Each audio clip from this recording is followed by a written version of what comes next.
Hello friends, कैसे हैं। मैं आपकी दोस्त आपके लिए एक नई कहानी लेके आ गई हूँ। आइए सुनते हैं। एक बार की बात है, एक गांव में एक महिला रहती थी। उसके 2 बच्चे थे और वो अपने पति के साथ हंसी खुशी जीवन व्यतीत कर रही थी। तभी क्या हुआ कि अचानक उसके पति का एक्सीडेंट हो गया जब वो अपने काम से वापस आ रहा था। अब जब उसके पति का एक्सीडेंट हो गया तो एक्सीडेंट में पति का पैर फ्रैक्चर हो गया, जिससे उसका पति काम पे नहीं जा पा रहा था और घर की आर्थिक स्थिति बहुत ख़राब होने लगी। वो बहुत परेशान होने लगी कि वो कैसे करे, अपना घर का खर्च कैसे चलाए। उसके 2 छोटे छोटे बच्चे हैं। उसने अपनी ज्वेलरी, अपने घर का सामान और इवन फर्नीचर तक उसने सारा बेच दिया, क्योंकि घर का खर्च तो चलाना ही था।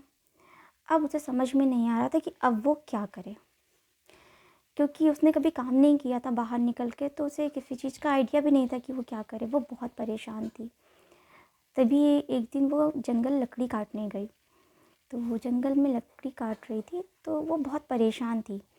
तभी वहाँ से एक बूढ़ी दादी निकली। तो उन्होंने देखा कि वो लेडीज़ बहुत परेशान है, रो रही है। तो उन्होंने उससे पूछा कि बेटा क्या बात है।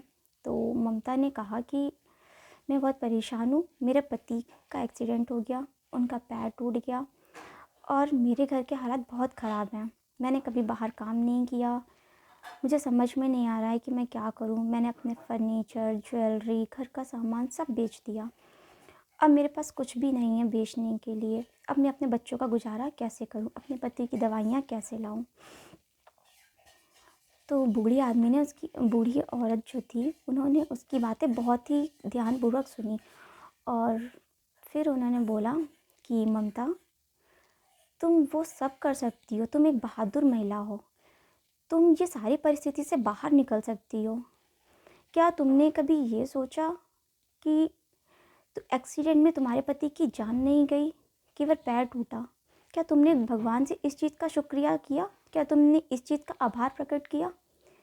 कम से कम तुम्हारा पति तुम्हें मेंटली सपोर्ट करने के लिए तो है। तो उसे समझ में आ गया कि हाँ, सही बात है।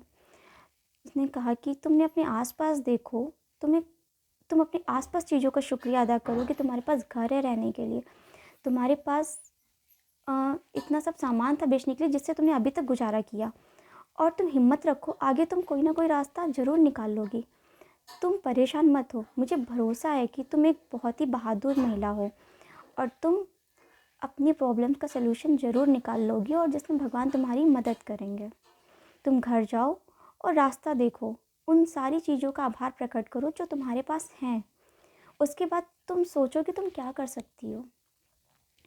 ममता ने कहा ठीक है। ममता अपने घर गई और उसने अपने एक लिस्ट बनाई और उसने उन सभी अच्छी चीज़ों के बारे में लिखा जो उसके पास हैं, जो उसे खुशी दे रही हैं, और सभी का बहुत ही शुक्रिया किया, धन्यवाद किया।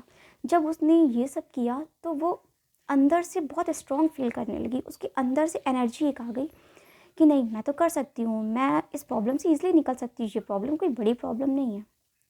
जब उसने ऐसा सब सोचा तो उसके अंदर एक आत्मविश्वास जाग गया। फिर वो अब घर में हैंडमेड चीज़ें बनाने लगी और पूरे आत्मविश्वास के साथ बना के उन्हें बेचने लगी। धीरे धीरे उसका हैंडमेड जो चीज़ें थीं वो बिकने लगी, उनकी डिमांड ज़्यादा होने लगी और ममता खुश होने लगी।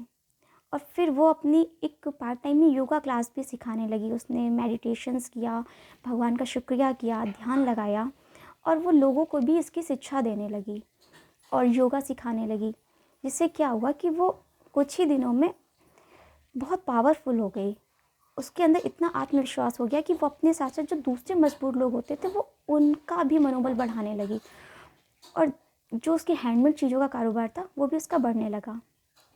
और धीरे धीरे उसके जीवन में खुशी आने लगी। उसके पति का पैर ठीक हो गया, उसके बच्चे खुश हो गए, उसके घर में सारी चीज़ें आ गई और उसने अपनी इसी चीज़ को और प्रमोट किया, लोगों को बताया कि हमें नेगेटिव नहीं सोचना है, हमें पॉजिटिव सोचना है। हम नेगेटिव चीज़ों पे ज़्यादा ध्यान देते हैं, इसीलिए हमारे साथ नेगेटिव होता है।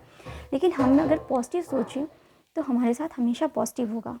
हम अच्छी चीज़ों का तो कभी आभार प्रकट नहीं करते, लेकिन गलत चीज़ों का हम ज़रूर बोलते हैं।